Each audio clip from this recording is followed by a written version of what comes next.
Assalamualaikum warahmatullahi wabarakatuh. Kami dari kelompok 5 di sini dengan saya Ihsan Faris Jalfa dengan NPM 2513010003 dan teman saya Abdul Halim dengan NPM 2513010010 dan teman saya juga. Perkenalkan, nama saya Joshua Pengyutan Hafid Pulo, NPM 250130100023. Baik, di sini kami ingin mewawancarai petani lokal dengan beberapa pertanyaan yang sudah disediakan sebelumnya. Sebelumnya saya ingin bertanya dengan Bapak siapa? Baik Bapak, di sini saya ingin menanyakan tanaman apa yang Bapak tanam di lahan ini? Padi 32 kan. 32. Kalau untuk kendala apa yang dimiliki dalam penanaman tanaman padi ini? Kendalanya ya kalau di sini ya sekarang banjir gitu. Kalau kayak hama gitu banyak Hama ya, Pak? hama ada juga cuma nggak banyak hamanya. Untuk mengantisipasi hamanya itu biasa menggunakan apa tuh, Pak? Kan ya pakai Kayak pestisida gitu Pak? tindung beberapa walang kami itu. Jenis padi yang ditanam ini padi apa Pak? Varietas apa? Kami tanam 32 ya. 32 ya Pak? 32. Kalau untuk Bapak sendiri kira-kira padi apa yang Bapak ingin tanam yang lebih bagus lah jenisnya dari 32? Varietas yang Sebetulnya lebih padi unggul. itu tinggal apa semua itu padi bagus, cuman itu belum tadi. Kita kerjakan ini yang ngerawatnya itu. Nah, itu aja. Untuk padi itu gimana ngerawatnya ya Pak? Nah, gimana ngerawatnya?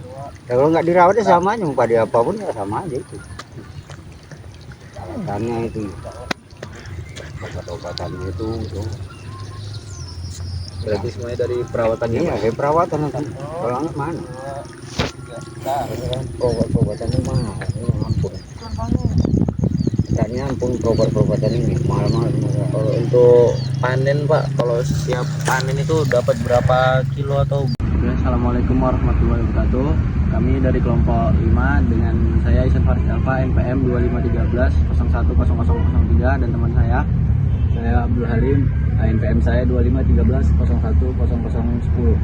Saya Aditya Syafruddin Sembiring dengan NPM saya 2513010010.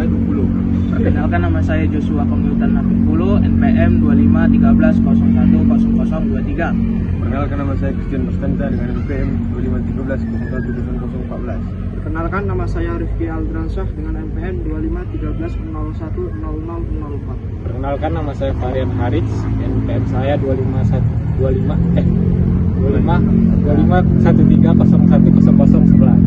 Di sini kami ingin mewawancarai petani lokal dengan Bapak siapa sebelumnya? Sahabat Perangin Dengan Bapak Joshua Pengyutan dan akan dilanjutkan oleh teman saya. Jadi saya di sini ingin bertanya Pak, untuk pada masa vegetatifnya Bapak menggunakan pupuk apa dan perawatan mereka? Pupuk kandang, dasari dulu, masuk kandang, masuk dolomit, masuk pupuk baru timbun. Nah, timbun baru nanti udah siap kira-kira bibit bisa ditanam. Umur 3 minggu atau 4 minggu. Nah, itulah baru kalau kekecilan ya mati. Iya, belum besar kali. Itulah apanya kalau untuk cabai ini. Kalau untuk jagung ya ini udah kehutanan lantaran kalau semali baru nanti jadi air kita satu ukuran tangki, satu senior gitu, satu tangkinya lah gitu, macam satu tangki gitu. Nah, baru nanti kira 2 minggu cor lagi, siap dicor lagi, baru nanti pupuk dia yang macam tadi TSP, KSL di samping baru timbun. Iya, itu kalau untuk cabai ini. Kalau untuk jagung ini Pak, jarak penanamannya? Jarak penanam 30 cm. Iya, 30 cm jarak tanam dia 30 cm. Nanti gangnya dia sekitar 60 cm. Tanam satu. Kalau jagung manis tanam satu. Kalau jagung tua dia sejenis 32 Pioneer atau 18 dia tanam 2 jarak 60 juga.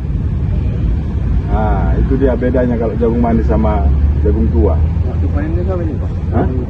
Cepetan ini, dia umur sekitar 67 hari udah bisa panen.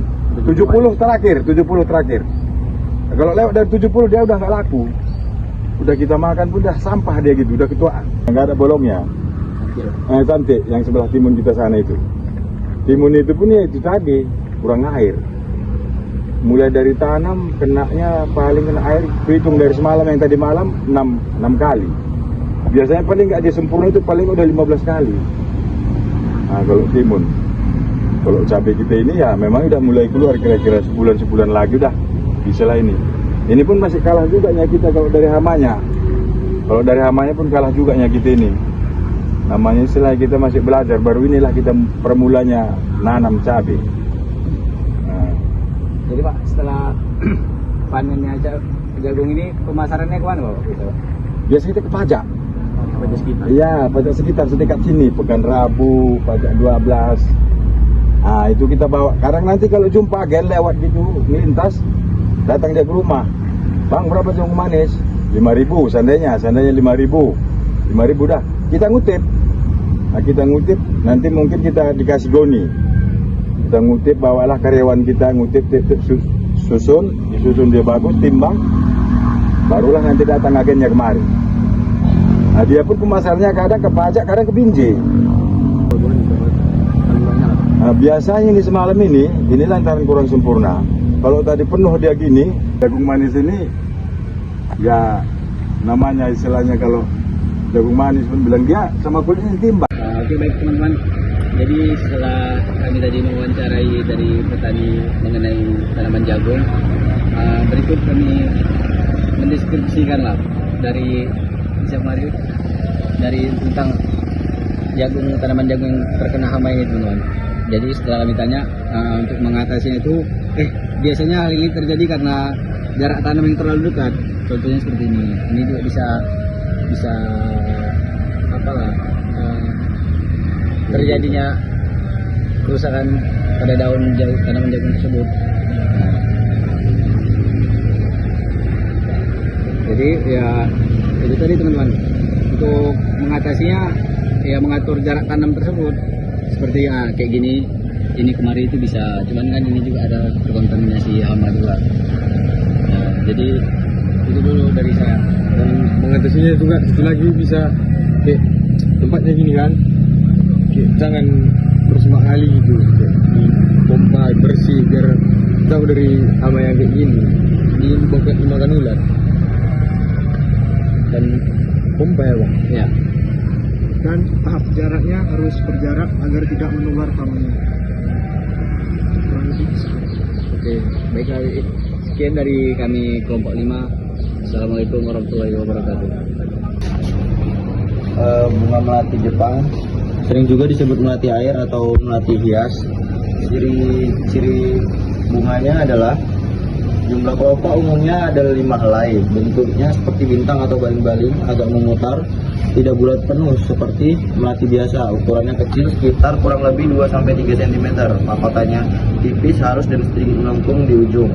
Warna tampilannya putih bersih. Bagian tengah bunga biasanya tidak terlalu mencolok, tidak ada warna kontras kuat. Tumbuh dalam kelompok kecil atau bergerombol di ujung ranting. Oke, baik, mungkin itu saja. Di sini saya akan melanjutkan menjelaskan tentang bunga kertas. Braktea bunga kertas umumnya berukuran sangat kecil, berwarna putih atau kekuningan, terletak di tengah braktea. Biasanya satu kelompok berisi 3 bunga kecil. Strukturnya yaitu tipis seperti kertas, berwarna cerah, pink atau merah. Fungsinya untuk menarik penyerbuk atau serangga. Oke, mungkin itu saja yang bisa saya jelaskan dan akan dilanjutkan oleh teman saya.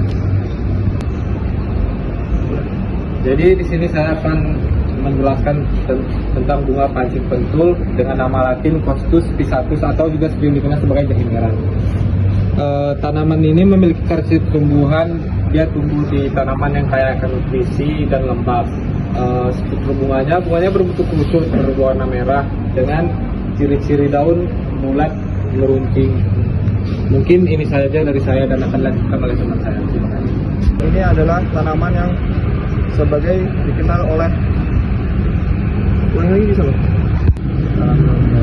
Tanaman ini adalah Calathi roseneri yang juga dikenal sebagai Brazilian Star Calathi. Tanaman ini populer sebagai tanaman hias karena daunnya yang lonjong berwarna hijau mengkilap. Memiliki bunga unik berbentuk seperti bintang dengan warna putih keunguan atau merah muda pucat. Dapat tumbuh mencapai ketinggian sekitar 1,2 meter dan cocok dijadikan tanaman hias indoor maupun outdoor di tempat yang teduh. Umumnya diperbanyak dengan cara pemisahan anakan. Sekian, terima kasih. Di sini saya akan menjelaskan tentang bunga montokaki dengan nama Latin Tabernae montana divarisata dengan varietas daunnya variegata. Nama umumnya sering juga disebut sebagai bunga melati Cina atau rombusta putih. Meskipun secara botani berbeda dari melati sejati, fitur tanaman perdu ini memiliki daun berwarna hijau muda dengan bercak putih atau variegata dan bunga putih tunggal yang mekar sebatang tamu. Penggunaan umumnya ditanam sebagai tanaman hias untuk pagar hidup atau pembatas taman karena mudah perawatannya. Karakteristik tanaman ini tumbuh subur di wilayah tropis dan menghasilkan getah. Sekian dari saya.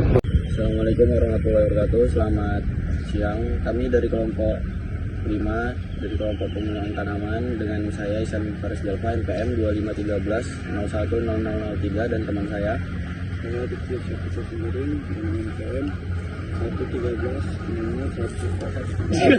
akan menjelaskan tentang tanaman cabai yang akan saya amati.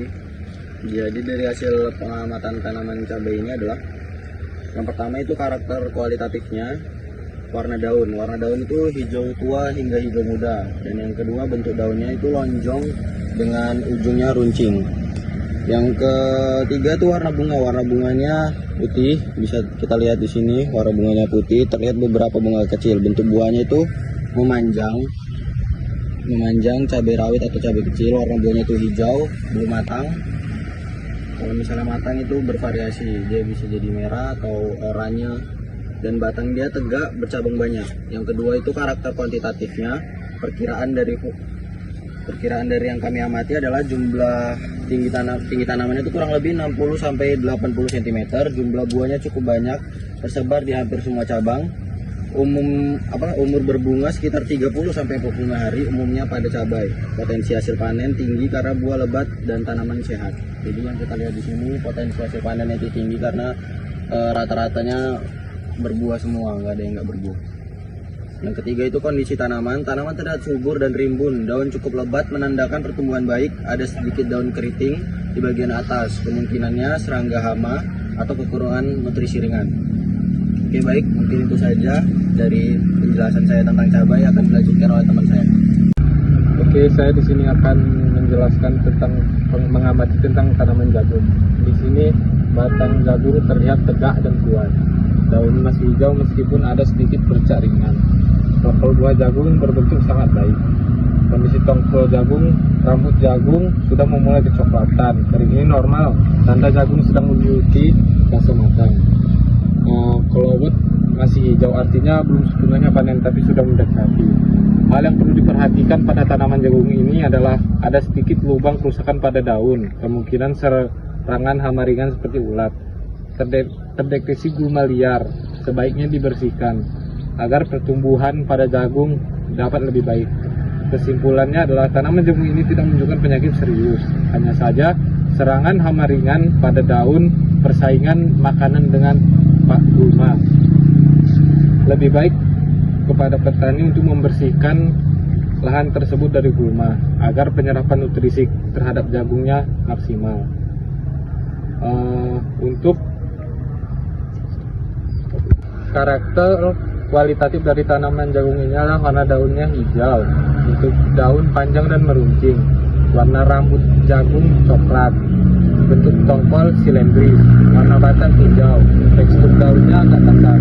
Karakter kuantitatif, menurut pengamatan kami, tinggi tanaman berkisaran 150 sampai 180 cm, jumlah daun 10 sampai 14 helai, panjang tongkol 15 sampai 20 cm, diameter tongkolnya 3 sampai 5 cm, berat tongkol 200 sampai dengan 300 gram, umur berbunganya 45 sampai 60 hari setelah tanam. Hasil panen yang diperkirakan di sini cukup banyak. Kesimpulan singkat kualitatif berdasarkan pengamatan visual, kuantitatif berdasarkan pengamatan kualitatif berdasarkan warna, bentuk, tekstur, kualitatif berdasarkan pengukuran. Itu udah kesimpulannya enggak?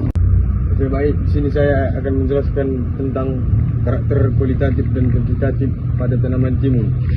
Berdasarkan bentuk, warna dan sifatnya, warna daunnya itu ada warna hijau, ada bercak kuningan. Untuk daunnya lebar mencari atau berlekuk. Permukaan daunnya agak kasar atau berbulu. Untuk buahnya lonjong memanjang. Warna buah ini hijau tua. Tekstur buah permukaan agak halus, ada sedikit berbintil. Tipe pertumbuhannya ini merambat atau ada sulur. Baru karakter kuantitatifnya, panjang buahnya bisa kurang lebih 15-25 cm. Diameter buah kurang lebih 3-5 cm.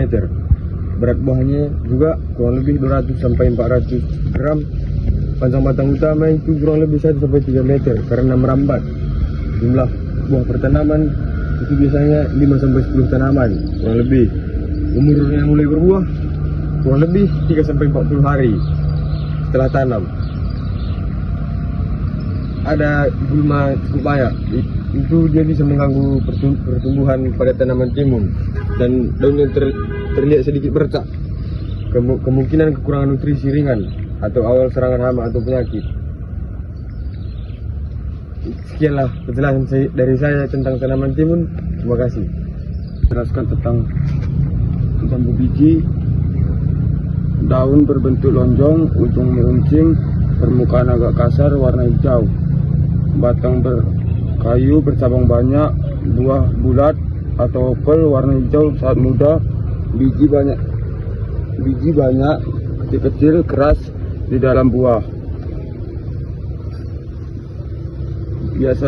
Bunganya biasanya putih, tidak terlihat di foto. Kuantitatifnya, tinggi tanaman 2-4 meter, jumlah buah per cabang terlihat cukup banyak. Ukuran buah sekitar 5-10 cm. Ukuran buah umumnya 1-2 tahun setelah tanam. Pembungkusan buah menunjukkan teknik budidaya untuk menghindari serangga lalat buah. Tanaman tumbuh di lingkungan kebun campuran terlihat. Pengamatan kami adalah tanaman singkong ini atau ketela pohon ini dengan kondisi pertumbuhannya cukup baik. Daun tampak hijau dan lebar, batang tumbuh tegak, serta tanaman memiliki percabangan yang cukup banyak.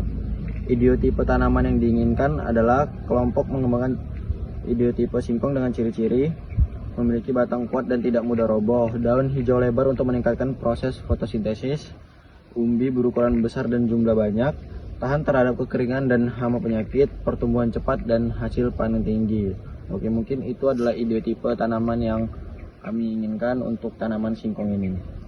Rancangan pengembangan ideotipe dari tanaman ubi kayu ini untuk mendapatkan tanaman singkong yang sesuai dengan target dilakukan untuk pemilihan tanaman induk yang sehat dan produktif, lalu seleksi tanaman dengan daun hijau segar dan batang yang kokoh, pemeliharaan melalui pemupukan dan penyiraman yang cukup, yang terakhir pengamatan terhadap ketahanan tanaman terhadap lingkungan sekitar.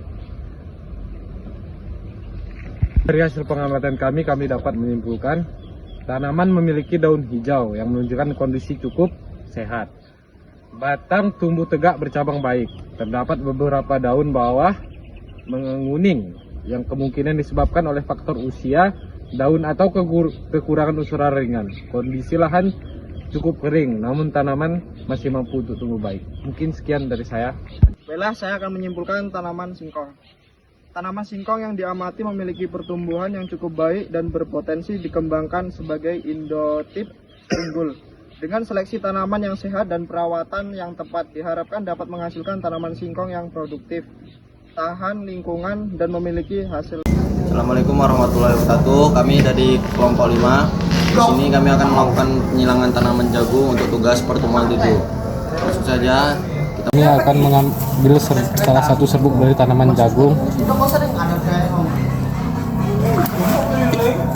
Baik, setelah dicabut serbuk sari jantannya, kita akan menyerbuki di serbuk sari betina ya. Ini panjang.